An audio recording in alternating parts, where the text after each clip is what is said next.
একেই হয়তো বলে কারো পৌষ মাস, আবার কারো সর্বনাশ। মুস্তাফিজুর রহমানকে 6.5 কোটিতে পেয়ে চ্যাম্পিয়ন হবার জন্য এখন থেকেই নীল নকশা আঁকা শুরু করেছে লাহোর কালান্দার্স। অন্যদিকে তার সাথে অবিচার করার ফল ভোগ করতে এখন এক প্রকার দিশেহারা কলকাতা নাইট রাইডার্স।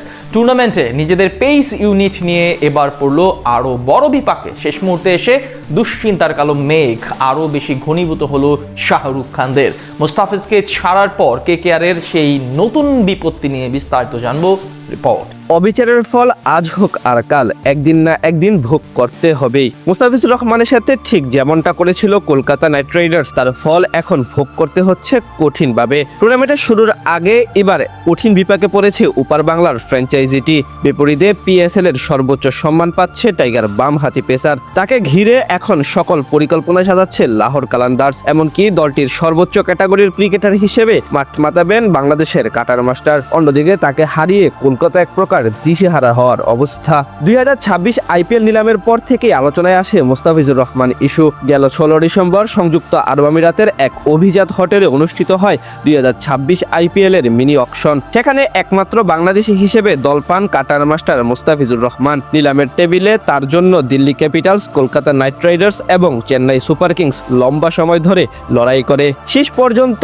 রেকর্ড 9 কোটি 20 লাখ রুপি, বাংলাদেশের মুদ্রায় যা প্রায় 12.5 কোটি টাকায় কলকাতায় যোগ দেন তিনি। টুর্নামেন্টের ইতিহাসে কোনো টাইগার ক্রিকেটারের এটাই সর্বোচ্চ দামের বিক্রি হওয়ার রেকর্ড। তবে এর কিছুদিন পর বিসিসিআই এর হস্তক্ষেপে এবং টুর্নামেন্ট কর্তৃপক্ষের অপেশাদার সিদ্ধান্তে নাম কাটা যায় টাইগার পেসারের, যা নিয়ে গোটা ক্রিকেট বিশ্বে চলে তুমুল আলোচনা এবং সমালোচনা।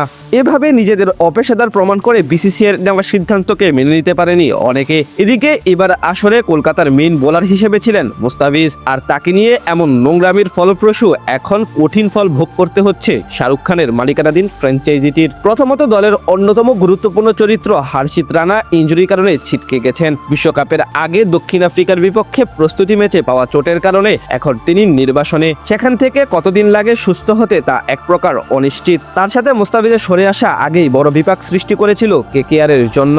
এখন নতুন করে 18 কোটি রুপির মাথিসা পাথিরানাকে নিয়েও সংকটে পড়েছে কলকাতা নাইট রাইডার্স। জানা গেছে ইনজুরির থেকে সেরে উঠলেও তাকে ছাড়পত্র দেয়নি শ্রীলঙ্কা ক্রিকেট বোর্ড, যার কারণে খেলতে পারবেন না 2026 আইপিএল। যার সুবাদে এখন কঠিন বিপাকে পড়েছে কলকাতা নাইট রাইডার্স। একে তো মুস্তাফিজ নেই, তার উপর রানা ও পাথিরানার ছিটকে যাওয়া বড় দুশ্চিন্তার কারণ তাদের জন্য।